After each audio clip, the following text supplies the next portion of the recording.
and good evening, as Ciraj always says, and happy to have you with us throughout this webinar series. We are happy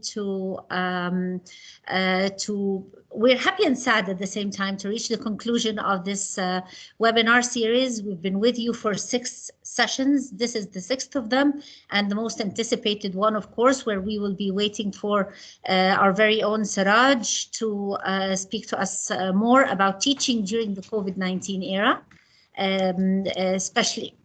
And of course, he's going to generalize more on this concept of teaching in uncertainty. We're all very looking forward to listening to that.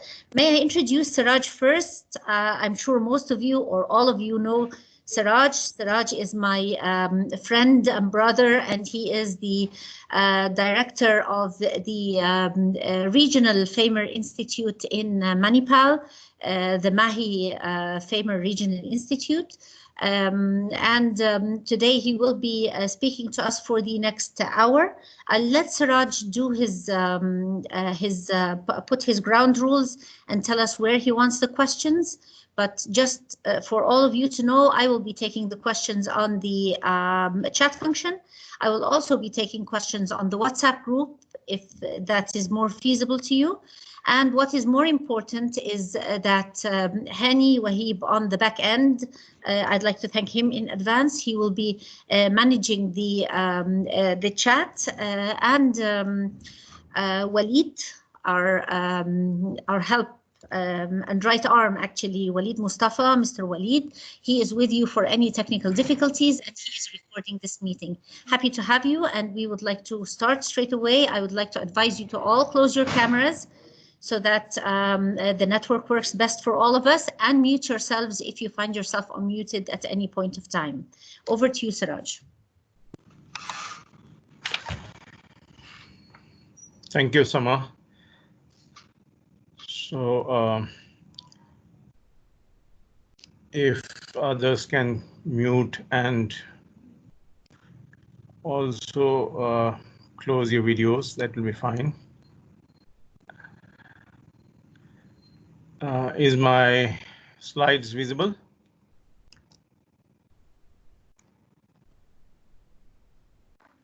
Yes, Ciraj, they're visible now.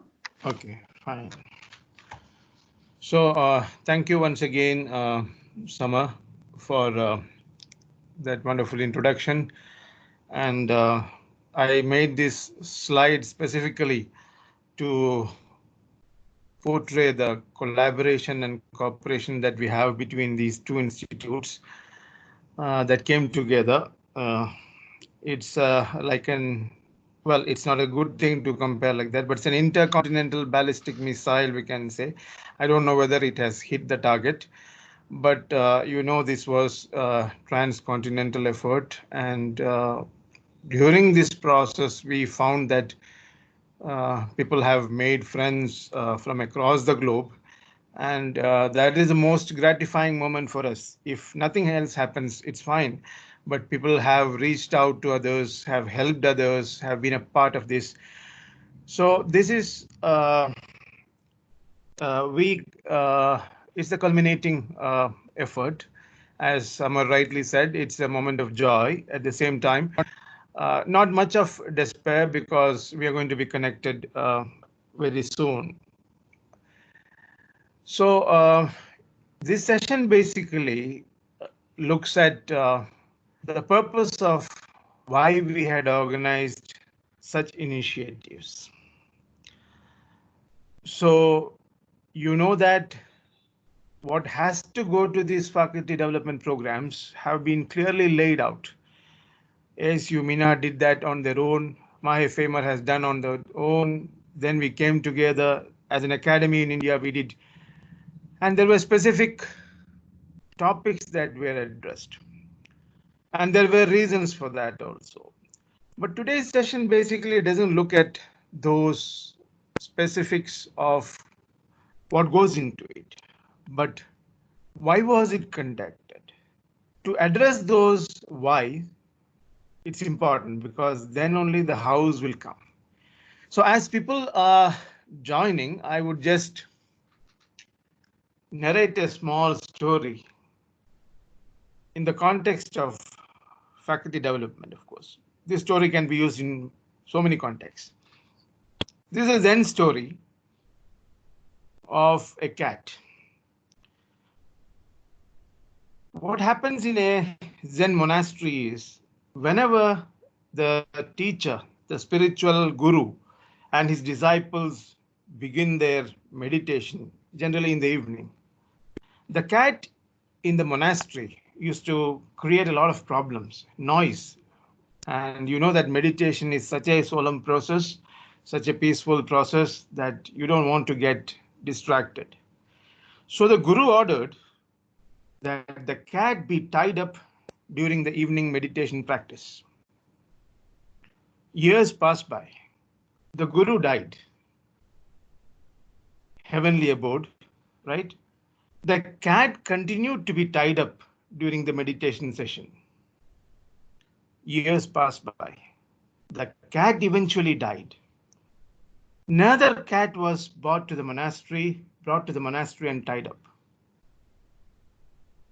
Centuries later, the learned descendants of the spiritual guru are now writing scholarly treatises about the religious significance of tying up a cat as a part of the meditation practice. Well, this Zen story makes me think, and as a group of health professions educators, must make us think aloud, specifically about the programs and faculty development programs that we carry out.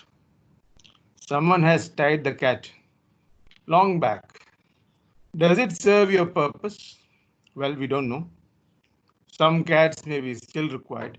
But the irony is that we have even forgotten to ask, why was the cat tied up there? So this session basically looks into those aspects of faculty development. And while doing so, jokes apart, stories apart, you all know that a comprehensive faculty development program is built upon 4 basic pillars. The first one is the professional development, where the faculty needs to be oriented about the universities, their institutions, their academic programs, and the various roles they have. The second one is instructional development. All faculty members should have access to that, specifically that has happened in this context. You would have seen online competence, right? Online assessment, how to use Google Classrooms, how do we engage learners during online classes, what are the strategies? So that is instructional part. Now, along with that, very important is the leadership development. There should be programs that actually mold future leaders or make effective leaders more effective. And these leaders eventually should develop the skills of scholarship to advance medical education or advance health professions education. You would have noticed in some institutes, these are standalone programs. But in many institutes like ours, you also have embedded this into the trajectory of professional development or faculty development. And of course, then comes empowering faculty members to excel in their roles, to take up, future leaders and procedures, of course, that are aligned to the organizations, that is organizational. So these are the 4 pillars on which a comprehensive faculty development program rests on. So my idea of introducing this was basically to get into these 4 domains. And in this limited time that I have, considering the pandemic, considering others, if you could mute yourself, it will be, it is creating disturbance. So considering the current pandemic situation, how do we actually address these aspects related to these 4 domains? Now, by doing so, I'm just trying to share some of those experiences that I have gained over the last 2 decades, being in the field of medical education, continuing professional development, interprofessional development, and continuing education. So that's why we titled it Teaching During Turbulence, Faculty Development Paradigms in COVID era.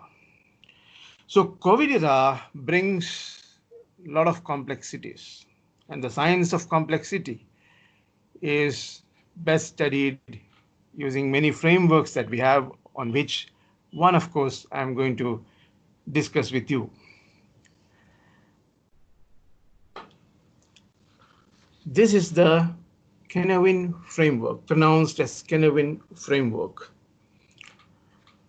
where you clearly see 4 domains, and in the center, disorder or complexity.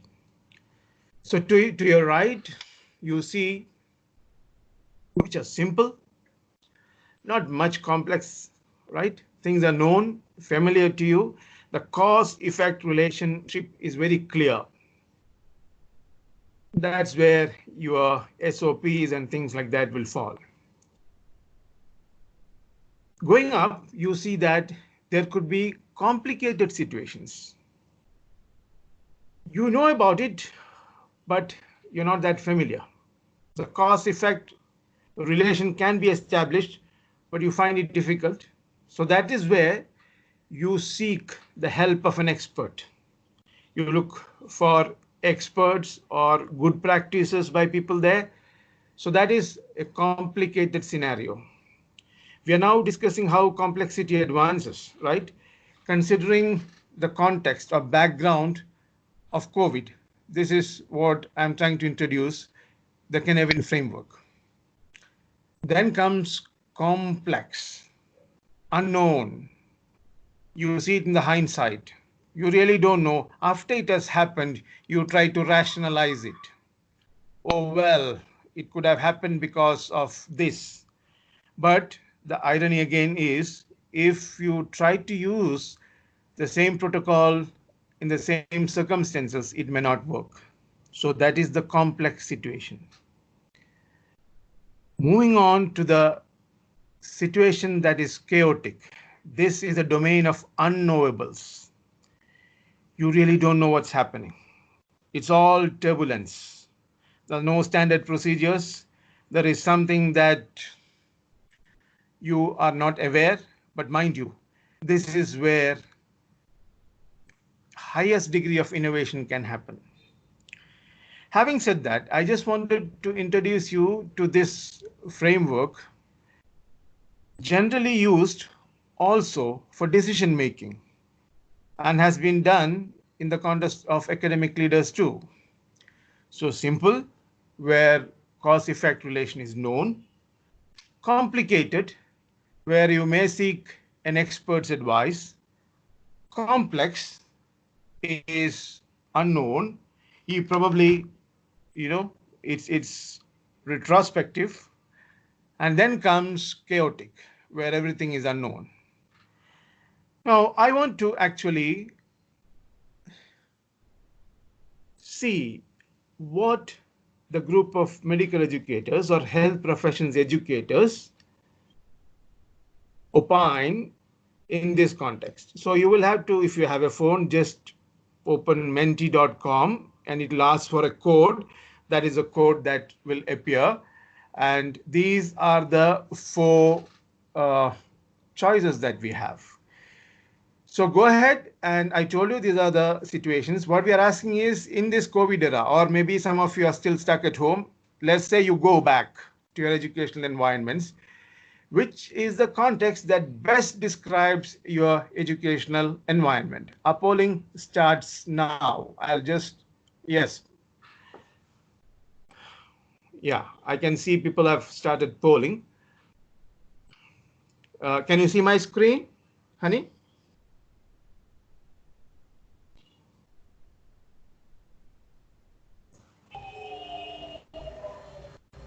Is my screen visible? Yes, yes, Ciraj. Okay, okay, fine. So it's very simple. Just type menti.com as you see there, and it will ask for a code, and then please go and select. You will see that after simple, it should be complicated, but we have complicated the issue by putting complex there. It should be simple, complicated, complex, and chaotic. So be careful when you're doing that. Well, we'll keep it for 30 seconds. I think that's more than enough. Now, uh, people probably who would have just logged in, I explained Kinevin framework and asked people who have joined this webinar, which among the four contexts will best describe your educational environment in post-COVID era or COVID era?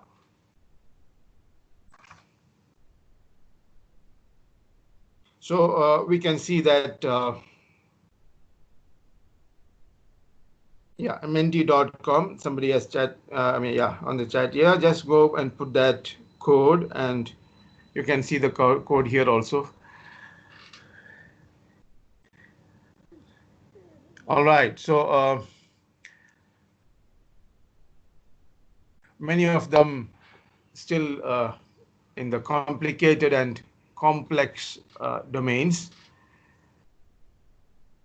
A few of them still believe that it's going to be simple enough as far as the educational environment is concerned. For a few, of course, it's going to be a rapid action, turbulence. And there's nothing to worry when you have turbulence. We'll talk about this a little while later.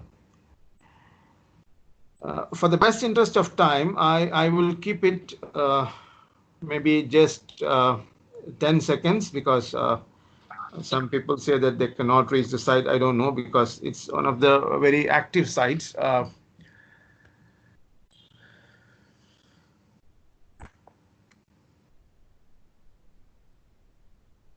All right. So Siraj, yes, please. just mention to people that there is a www at the beginning, so it's www.menti.com. Okay. Yeah.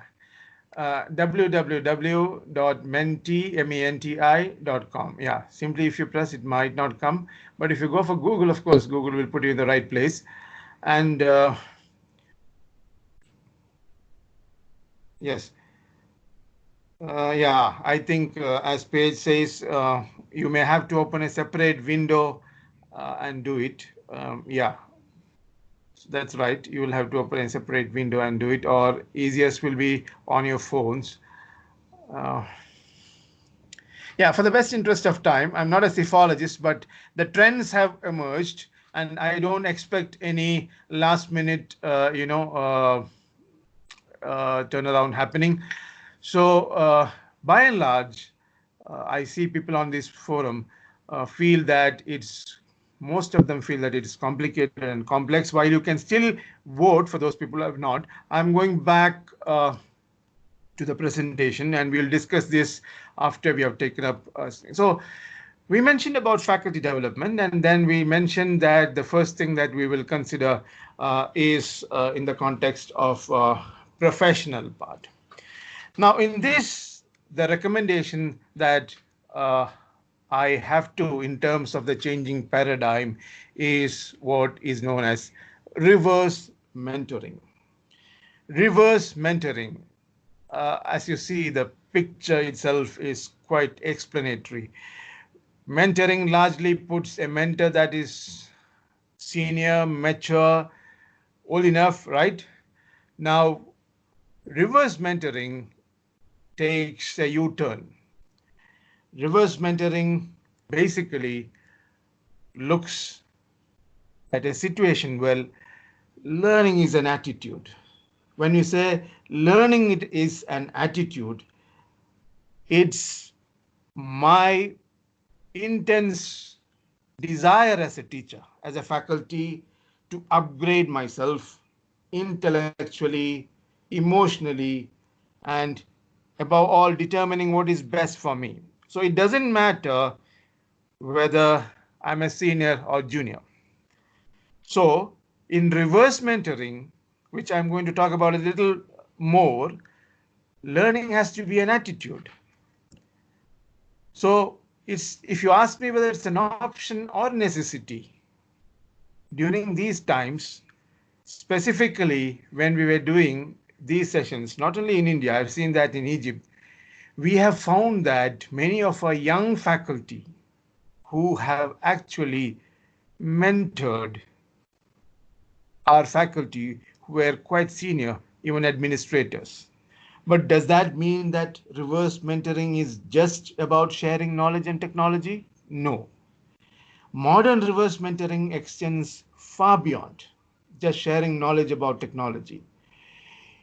Today's reverse mentoring also focuses on how senior academic faculty think about strategic issues, leadership, and how it can be actually enriching for the junior faculty.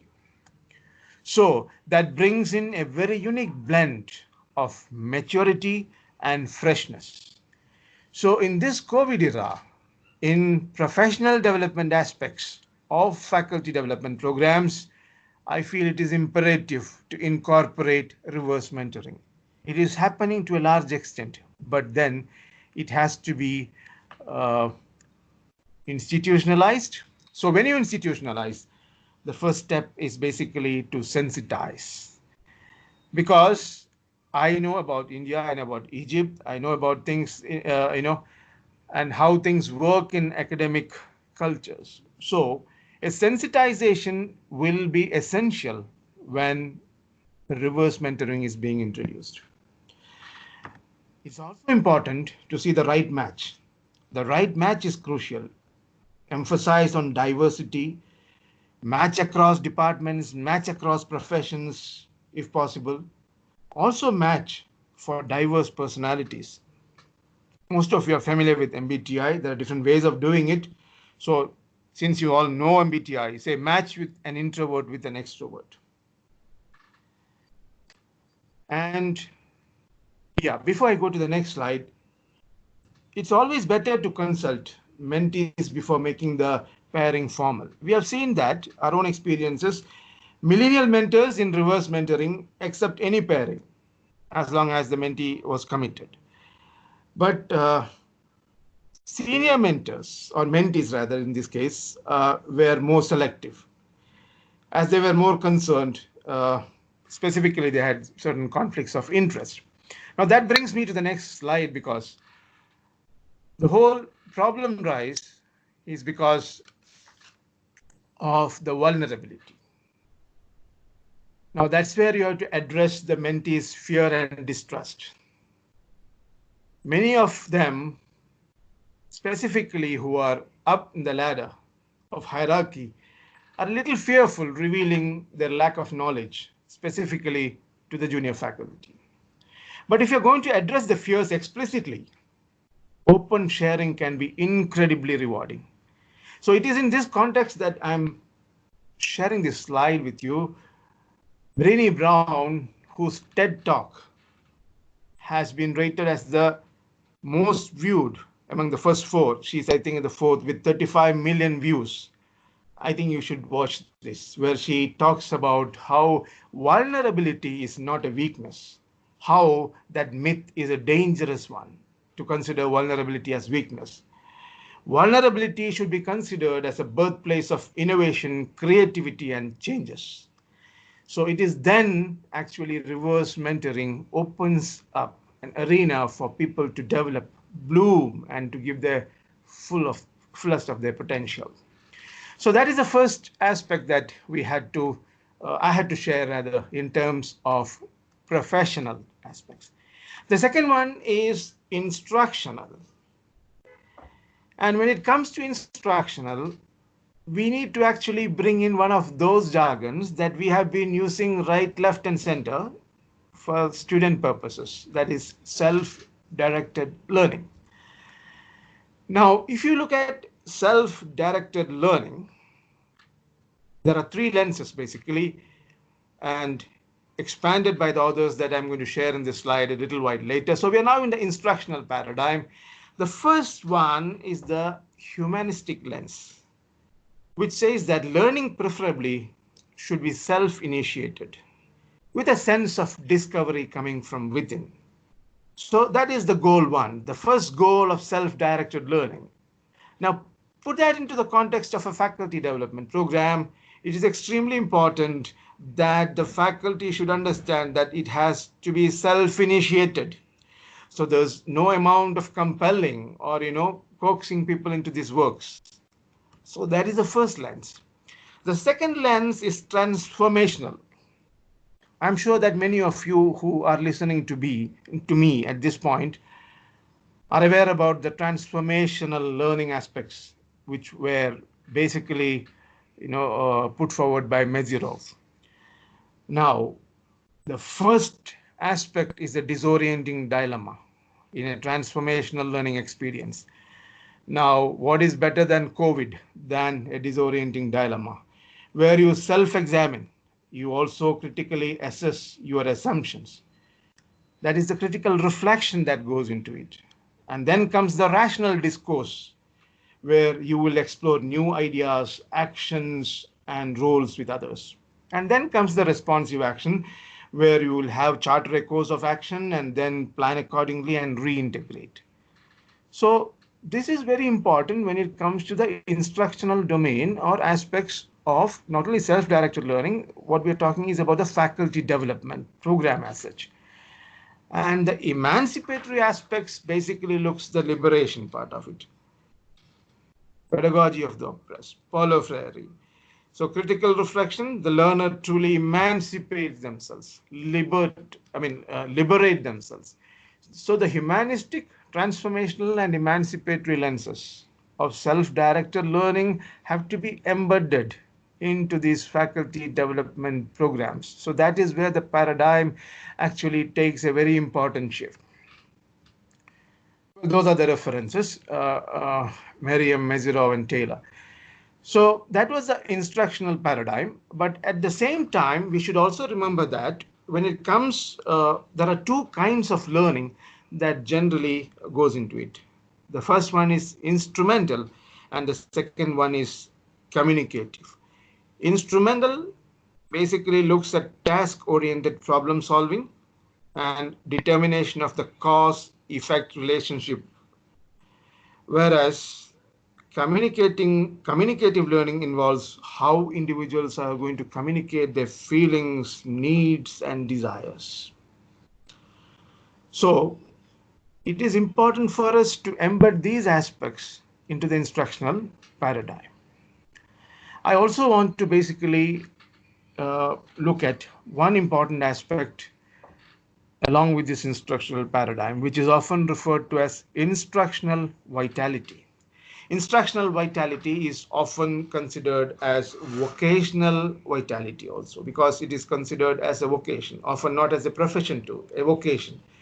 So when you consider this aspect of instructional vitality or vocational vitality, there are three important aspects that we as faculty have to bear in mind. Number one is purposeful, being purposeful in our actions. The second one is being engrossed in the roles. One's energy must be channeled into the physical, cognitive, and emotional labors of the act that we do. And of course, is to be tuned in. That is another dimension of vocational vitality. It's not just being receptive to the learner, but of course, it's also the ability to communicate this or very constructive ways. Well, purposeful, as you know, is taking initiative to improve the current conditions and responding to the adversity. So that is another aspect that I wanted to bring in the context of instructional vitality and instruction. So that was the second aspect. So professional, where I advocate strongly reverse mentoring. Instructional aspect, to look with the three lenses of self-directed learning, and also to see how we can enhance instructional vitality. We move on to another important aspect, that is leadership. Well, though I had a number of other things up on the slide as far as leadership was concerned, last few days, interaction with few of my colleagues made me delete all those. You know that globally, the issues that COVID-19 has created, it's not only in terms of economic, it not only in terms of the academic things that we are talking about, psychosocial effects have been too devastating. The impact is staggering. So in this specific aspect that details the leadership part, my focus is to crush the ants. What is crushing the ants? Before we crush the ants, some of you at least are familiar with the cognitive triangle. Thoughts, feelings, and behaviors. Now, by changing one, of course, you can have effect on the other. Now, I told you there were many instances where interactions with colleagues made me think that faculty are not only stressed due to the additional loads that have come, but also due to the risk that COVID poses even to their lives. So it is in this context we bring about crushing the ants. Before that, this is the cognitive triangle. So there is an event, that is the A, activating event. You have a belief and a consequence. Let me give you an example. I must thank Henel who shared this slide with me. Let's say patient outcome not good in this particular circumstances. And if you go back, the B basically looks, oh, this is terrible. I cannot stand it as a physician, as a healthcare provider. And then, of course, when you look at the consequence, the person feels depressed. Well, if you are someone who smokes, it increases smoking, cannot concentrate, poor sleep, and so on. So these are the ants that I was mentioning about, automatic negative thoughts. I hate doing this. That's another ant out there. What if I fail? I've been asked to do certain things. It could be even, let's say assessment online. What's going to happen? There's another ant, automatic negative thought, that is the ant, I'm not competent enough, right? So literature describes the number of ants like this, the blame ants, fear ants, count ants, anger ants, a number of them. So in today's leadership prism, I want you to crush the ants. So when you say crush the ants, these are automatic negative thoughts that come up, specifically during a time like this. Now, that's where let's see how we change the B out of this. Patient outcome not good. That is sad. I'm feeling a little bit let down, but that's not the end of the world. Now you can see that how it affects the triangle. Normal emotions continue to work and manage. Now this, as an aspect of resilient leadership, has to be inculcated, at least in this time of crisis. So sometimes it is also important to validate by asking certain questions. Thoughts can be sometimes very deceptive and they need not be true. So is this a fact or is it an opinion? What advice I would give somebody else? What else could this mean? Or is it going to really matter after some time? So from annoying ants which steal your power, you convert them into powerful pets, positive, empowering tools. Automatic, non-supportive, they can also be called as non-supportive thoughts, and converting them into positive, empowering tools are an important aspect, specifically in the context of resilient leadership. Well, we have also seen, in spite of adversity, in spite of all shortcomings, in spite of all the issues that we have, there are some people in our communities who do well. So I would urge also people to look up for those positive deviants. Positive Deviance Initiative is a movement. You can log in and read about this. Basically proposed by Stearns, and while they were in Vietnam, they found that certain mothers with their practice that was totally different from other parents kept their children well nourished. So that is positive deviance. So as a leadership domain, look out for those positive deviants, people who tend to do things better even in grim circumstances. They're not going to get anything special, but even during those grim circumstances, how do they excel? Now, we have seen that happening in academia also, and we will also have to share some of these things because, it will be interesting to see how, based on certain principles, based on certain procedures of positive deviance, people have overcome those difficulties. So that was leadership. And now I move on to the last aspect of, or the pillar, that is organizational. In organizational one, I have to share with you a practice that is prevalent in management, not so much in academia, and these are shadow boards. We know that board meetings are populated, or board meetings are predominantly, you get to see our senior academicians, senior board members, people who have seen enough of the organization developing, and people who have been working with organizations for a long time. Shadow boards basically invite young blood. They are known as also mirror boards. Now, what they do is they propose a challenge to this young or faculty who are relatively new in the organization. Now, in this context, let's say the universities could actually ask these shadow boards or mirror boards to develop a policy for online learning or for online assessment. Now, they are then asked to report to the real board. Now, remember, we are talking about faculty development. So you should see this in the context of faculty development. Now, it is not only experiential learning for the people who have taken up this assignment, but you will also see that it is not the usual ones that actually present in the boardroom.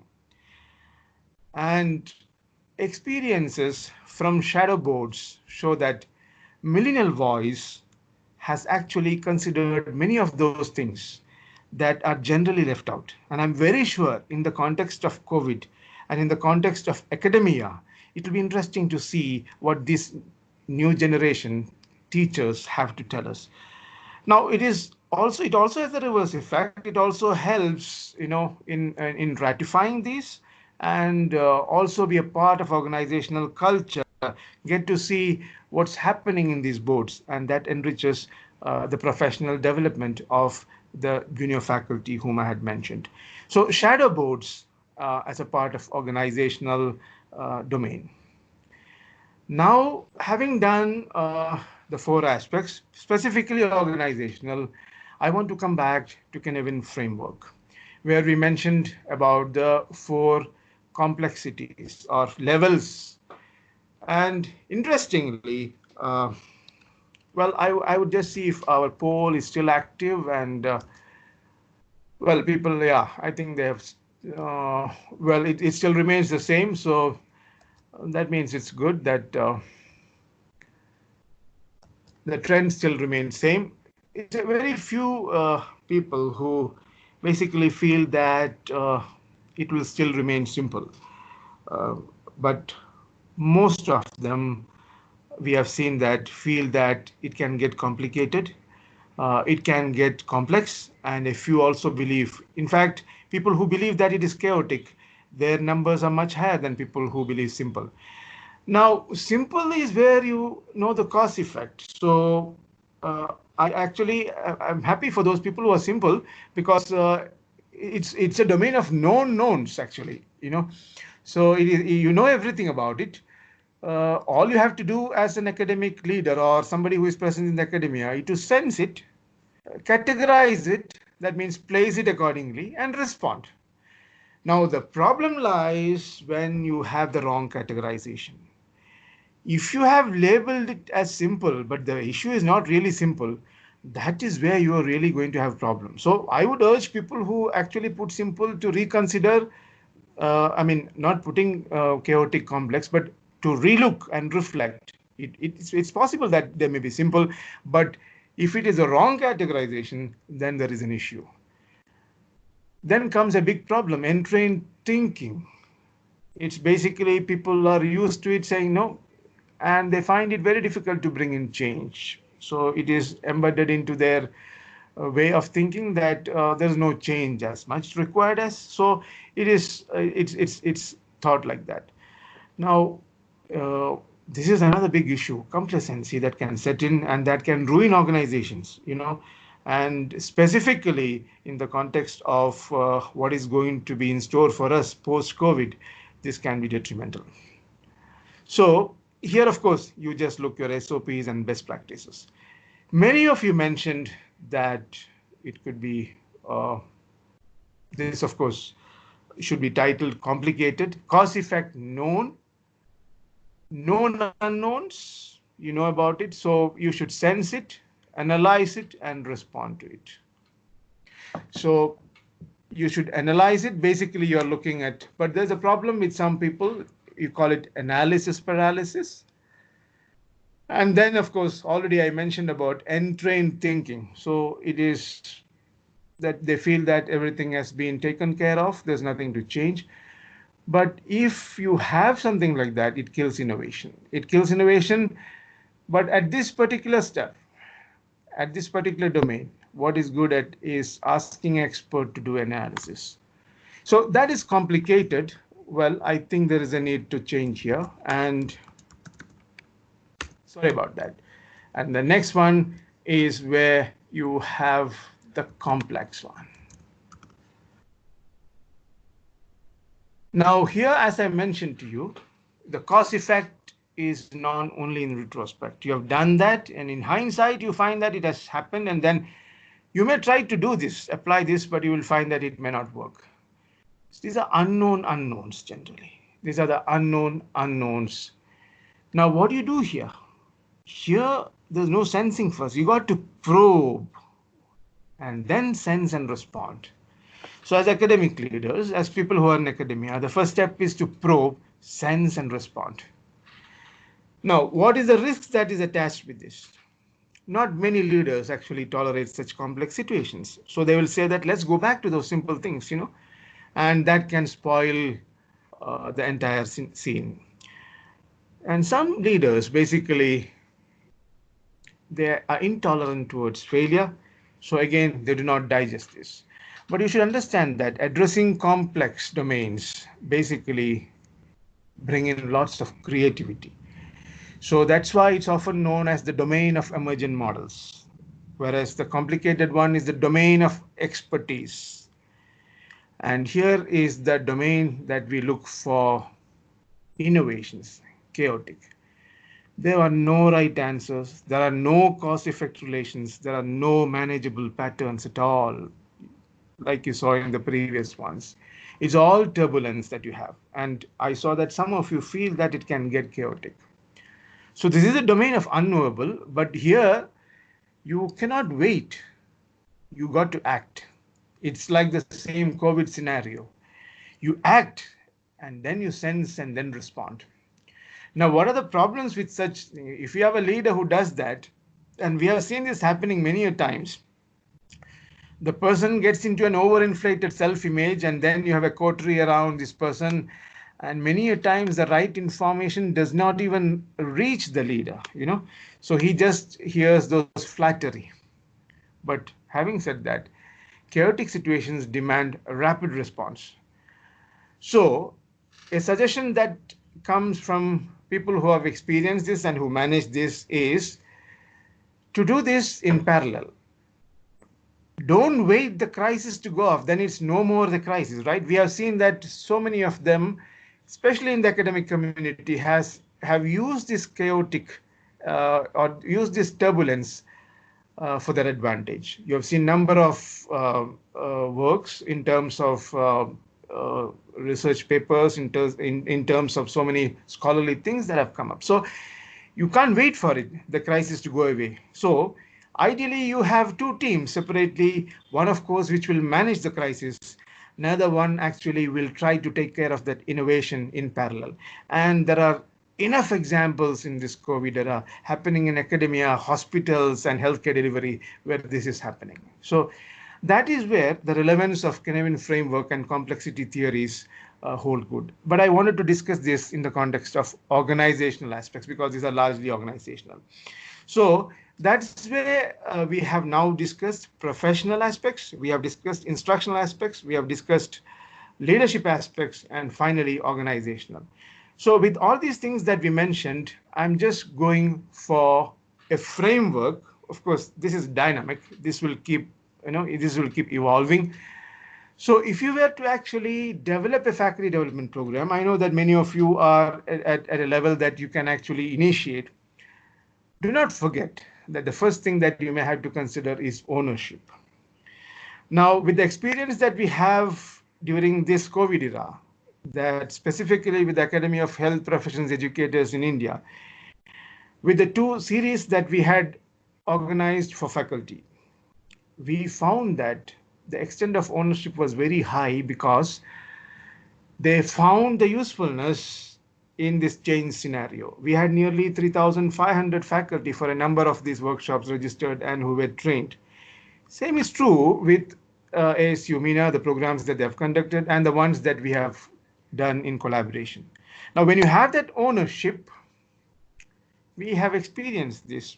People have this camaraderie, working together, the feeling of being together and sharing things, which of course have also led to systems of support systems.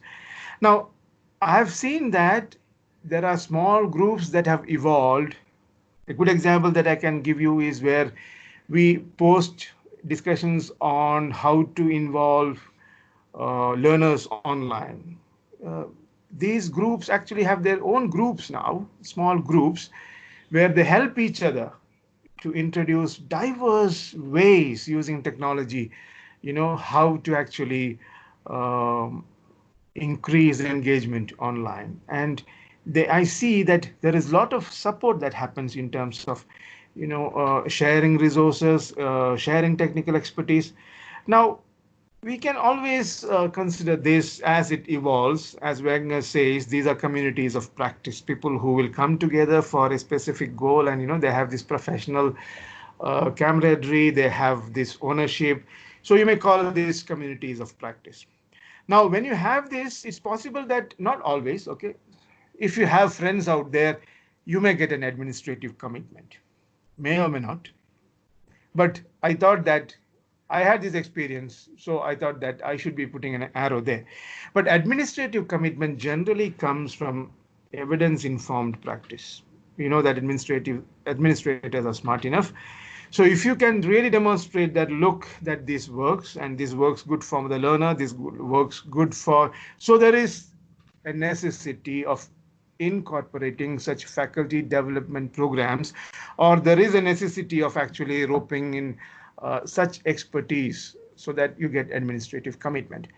Now, you also see that when you have support systems, which we discussed some of those things, survival, endurance, resilience, right? You will also see that there is, to some extent, strategic alignment. Now, it just doesn't come like that. So strategic developments and strategic initiatives and planning and everything is required. But you will see that it's actually important to see that administrative commitment, strategic alignment. Now, some would say strategic positioning. You will position a faculty development program in a way that it's aligned to the missions and goals of your university or your college or whatever it is. Now, sometimes positioning alone won't be enough. That's where I bring those administrative commitment, where evidence-informed practice basically takes care of that. Now, when you go further, you will see that people involved, there are a lot of self-interest and people, you will see that they get aligned. My self-interest get aligned with your self-interest. And that is where people come out with, uh, pieces of scholarship. So recognition and rewards might follow because you know that our systems are so hierarchical that it's possible. That's why I put the arrow straight away from administrative commitment. But most important is the range of opportunities that flow. So they're all linked together.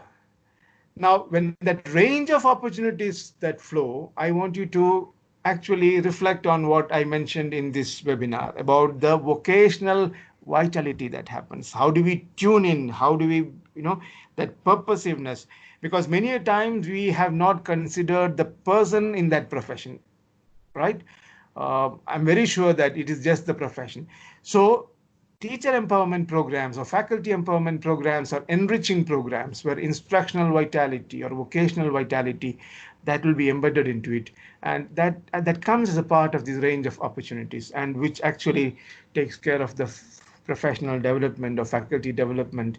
So these are basically put up based on the experiences that we had for a couple of years, and I'm sure that there are many more to add into it, and it can evolve as a strategic framework for faculty development. So with that, I want to conclude this by mentioning, that we often hear people saying that, well, look, I'm the loner. Look, I'm the only one actually in the department. I'm the only one to push this. But then if everything around you seems dark, look again. You may be the light. This is not me. This is Rumi. And I think in these grim circumstances, in these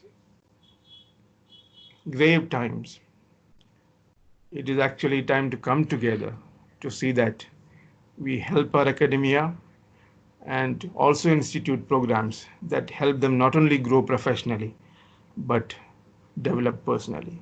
Thank you so much. Thank you so much, Ciraj. Thank you for the enlightening presentation. I don't know why I can hear myself twice. Ciraj, please stop sharing your screen. Okay, 1 second. I'll just stop sharing. Okay. Because I can hear myself from your PC. Yes, that's wonderful. So thank you again so much. Thank you. I can see the appreciation on the chat. Thank you for everyone who has been with us today. But we are still looking forward to more of your questions. So if you think this is time for a discussion, actually, if you have a burning question, we had one or two hands raised while Ciraj was presenting, then it would be okay if you just unmute yourself, please, and let us know what your question is. Any questions? We didn't have any questions on the chat function. We had a lot of comments from Paige. Thank you so much, Paige, for all your wonderful comments. Paige, do you have any comment that you would like to share? You've shared a lot of insight on the chat.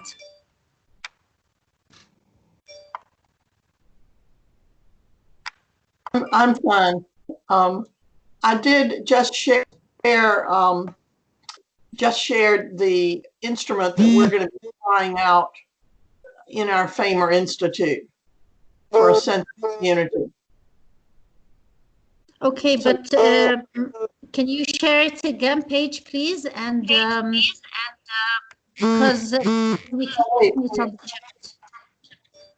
I think I didn't. I think I didn't put it in the. I had to hit the return, so it's in the chat now. Okay, perfect. And there So are this is what. Yeah, it's there. It's there in the chat. Yeah. And if you have a business school associated with you, there are many people that are now doing network